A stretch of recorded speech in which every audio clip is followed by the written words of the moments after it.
to the Vanta archives. Attraction is not a random spark.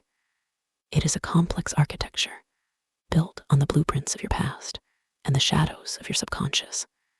Most of you are walking through this structure blind. You are missing the warnings and walking past the exits because you've been trained to seek intensity over integrity. Today, we are providing the complete briefing on the signals your brain is currently failing to process. This is the full architecture of attraction. Level 1, the illusion of chemistry. Why is a red flag so hard to see when you're standing right in front of it? The answer lies in cognitive dissonance. When your desire for a person conflicts with their toxic behavior, your brain enters a state of crisis. It doesn't want to lose the dopamine hit of a new connection, so it chooses the rationalization loop. You begin to decorate the red flags until they look like banners of love. You tell yourself they're just passionate when they're actually volatile. You say they're protective when they're actually controlling. You aren't dating a person, you are dating a projection. And every excuse you make is a brick in the wall that keeps you trapped in the dark. Here is a deeper truth most people ignore. We don't always look for what is good for us. We look for what is familiar. If you grew up in a household where you had to perform for love or where affection was inconsistent, your brain wired itself to recognize chaos as connection. To you, a healthy person feels wrong or boring because they don't trigger that familiar survival instinct. You aren't missing red flags because you're unintelligent. You're missing them because, to your subconscious, they look like home. You are attracted to the wound, not the person. Let's look at the subtle architecture of manipulation. Watch for selective vulnerability. When someone shares a deep, traumatic secret within the first few hours, your instinct is to feel honored.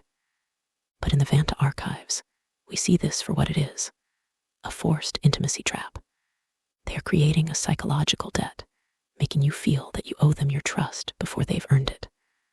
Also, monitor the boundary test. A red flag isn't always a scream. Sometimes, it's a quiet sigh when you say no.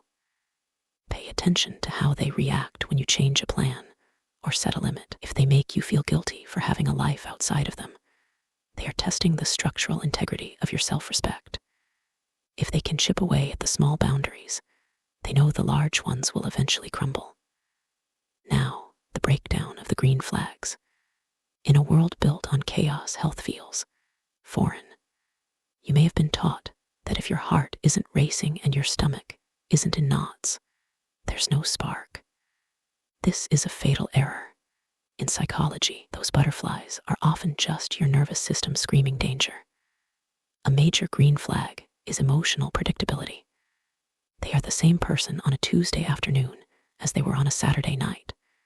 They don't use hot and cold tactics to keep you hooked. Their consistency isn't boring.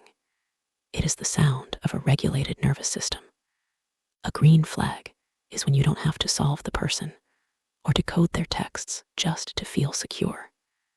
They provide clarity, not puzzles. The final truth is this: you cannot see a green flag if you are still addicted to the high of a red one. To change who you attract, you have to change the blueprint of what you find exciting.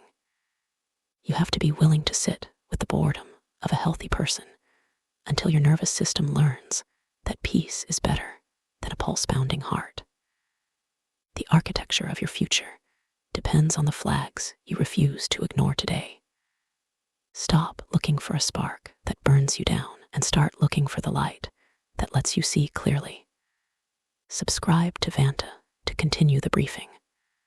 We'll see you in the shadows.